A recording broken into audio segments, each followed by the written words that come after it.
Okay, we got long-time Patreon member Neems here with his first Q&A question coming in. So good job. We love names. With the rumors of next-gen performance improvements, crazy pricing, and presumably high power draw, I feel like they are more so pushing high-end products to fill the void left over by SLI/Crossfire, while the rest of the product stack gets pushed up with it.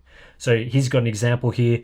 R9 290X/780 Ti buyer would now buy a 7600 XT or 7700 XT, while the R9 295X2/780 Ti SLI buyer would still go for the top end 7900 XT. So obviously those are for this next generation that's coming up. Do you think this is a fair assessment, or is it just a way to better cope with ever increasing prices and power draw? Now, with this question, this is kind of the first time I've really thought about this in any significant way, because when you think about it, we have gone through this situation where back in that generation of the 295X2 and 780s and all that, people were frequently using SLI as their top-end GPU setup. So you'd buy two of those GPUs, your power consumption would easily be in the 500 watt range for your two GPUs, you need a good power supply, and then over time, SLI and Crossfire have been killed off. And today, we're sort of sitting in a position where power consumption appears to be creeping back up. So in a way, if the next generation GPUs were running at like 500 watts or 450 watts or whatever, that would be quite similar to those SLI and Crossfire setups of old, with pricing that, again, would be, two $700 GPUs is around what a 3090 costs these days. If the next generation card is similar or slightly more expensive, you're sort of talking about that. I think it's a really interesting way to think about it. Would you agree with that?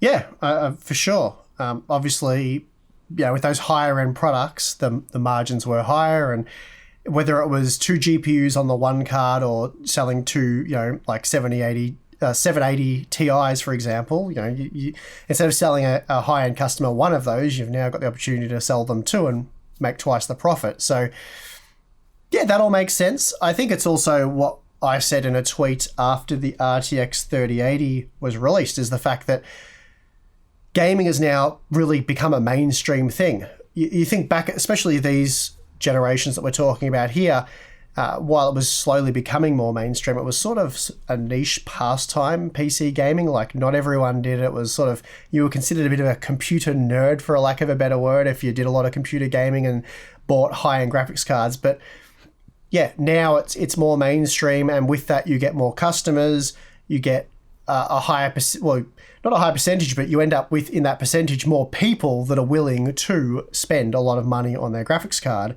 So yeah, that's what bumps everyone up. I saw a few people argue, like, the RTX 3080, although it's $700, it's still ridiculous, because when things become more mainstream and more accessible, generally that lowers prices. And it's like, well, yeah, it can, but also, it's a demand thing as well, we're seeing. So they can only make so many of these, and with more people wanting them, it jacks up the prices. And so I think it's inevitable that it was going to get more expensive. Yeah, and it's not, I think what you're saying when you say it becomes more mainstream, it's not more mainstream as in there's more buyers in a specific class, the class that we normally refer to as the mainstream class, sort of your $250 GPUs.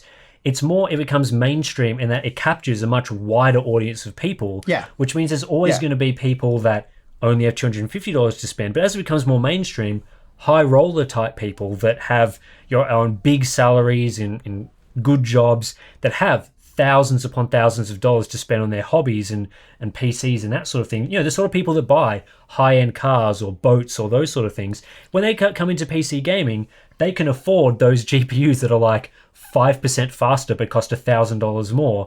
And I think that's sort of the reality that we're seeing. And even today, a 3090 is not that much more, doesn't give you that much more performance than a 3080, but how much more does it cost? And so I think a lot of these discussions and what you're talking about, when people look at that and they say, oh no, the high-end GPUs are costing $1,500, it's like, yeah, that sucks for a lot of people that would rather only spend $500, but you're getting like 90% of the performance in normal times at the MSRP with the $700 to $800 GPU, which is not nearly as outrageous sounding. And that, I think this question is sort of talking about is, yeah, the next generation of cards might have those $2,000 GPUs or whatever they end up being, but they are filling that premium slot for the very rich people that have a lot to spend on hobbies that would have previously bought SLI setups, because again, SLI didn't scale very well. In some games you got no performance improvement. In a lot of games you weren't getting double the performance of those two GPUs. So again, I think that sort of illustrates where the market's going. And really, if the 7600 XT and 7700 XT are good products at good prices that give you more performance per dollar than you got last generation, I think most people will be happy, even if that Halo product is ridiculously expensive and uses tons of power. It doesn't really matter for the normal segment of buyers.